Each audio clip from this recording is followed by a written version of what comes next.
seorang nabi, rasul dekat dengan Allah, ahli surga, masih disuruh sholat untuk membuktikan kalimat syahadat. Antum bukan nabi, antum bukan rasul, tidak pernah Allah bicara langsung kepada antum. Surga belum jelas, amalan masih berantakan, hisab menegangkan. Antum nggak mau sholat, antum siapa? Apa?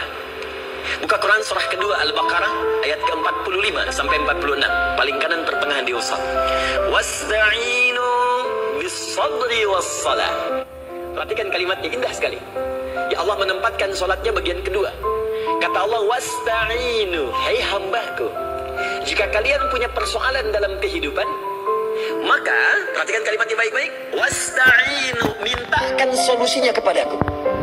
Jadi kalau sedang punya masalah, bukan bikin status, gak akan selesai. Sedang eksplorasi minyak, gak keluar-keluar, bikin status. Duh, susah sekali yang ngebornya. Gak akan selesai. Jalan macet, bikin status. Jakarta macet, ya gak akan selesai.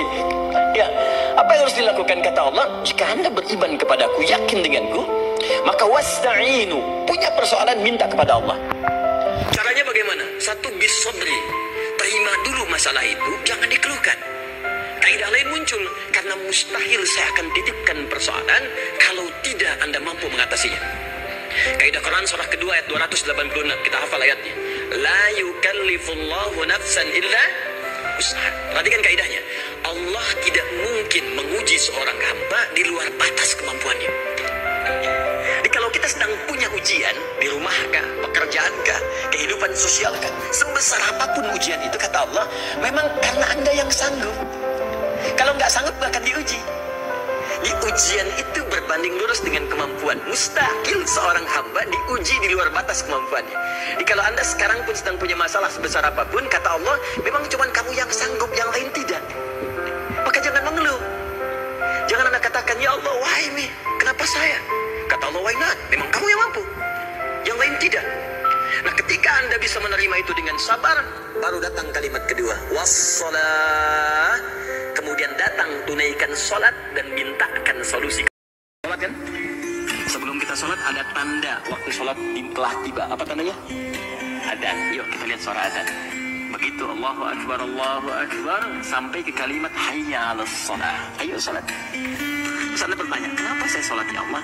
Kata Allah, saya nggak butuh sholatmu. Kamu nggak sholat pun tidak akan meneruskan statusnya sebagai Tuhan. Cuman kamu butuh dengan sholat itu wasilah untuk minta kepadaku. Kamu sholat hayya 'alas shalah karena kamu ingin dapat falah. Maka dalam suara adzan setelah hayya 'alas shalah apa kalimatnya? Hayya 'alas falah. Kalau sudah digenggam itu aflah namanya. Kata Allah, orang beriman pasti menggenggam kesuksesan. Itu pasti. Jadi kalau orang beriman sukses itu nggak aneh. Yang aneh itu beriman tapi nggak sukses. Aneh itu. Pasti ada yang kurang menerapkan nilai keimanannya. Makanya Allah turunkan surat orang beriman yang sukses itu. Quran surah ke-23 Al-Mu'minun. Perhatikan pembuka ayatnya. Qad aflahal mu'minun. Aflah. Kata Allah, orang beriman itu semuanya tanpa kecuali pasti akan menggenggam kesuksesan dan kebahagiaan dalam hidupnya. Walaupun definisi sukses itu bisa beda-beda.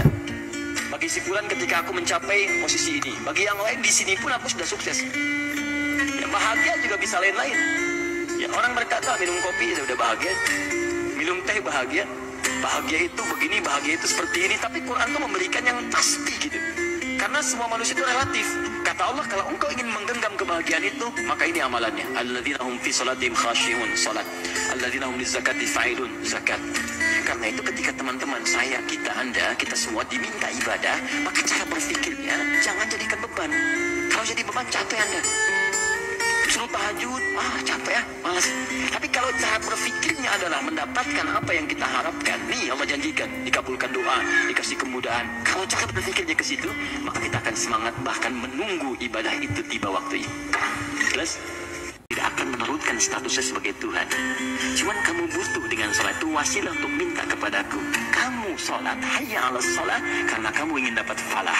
Maka dalam suara adzan setelah hayya 'alas shalah apa kalimatnya? Hayya 'alas falah. Kalau sudah digenggam itu aflah namanya. Kata Allah, orang beriman pasti menggenggam kesuksesan.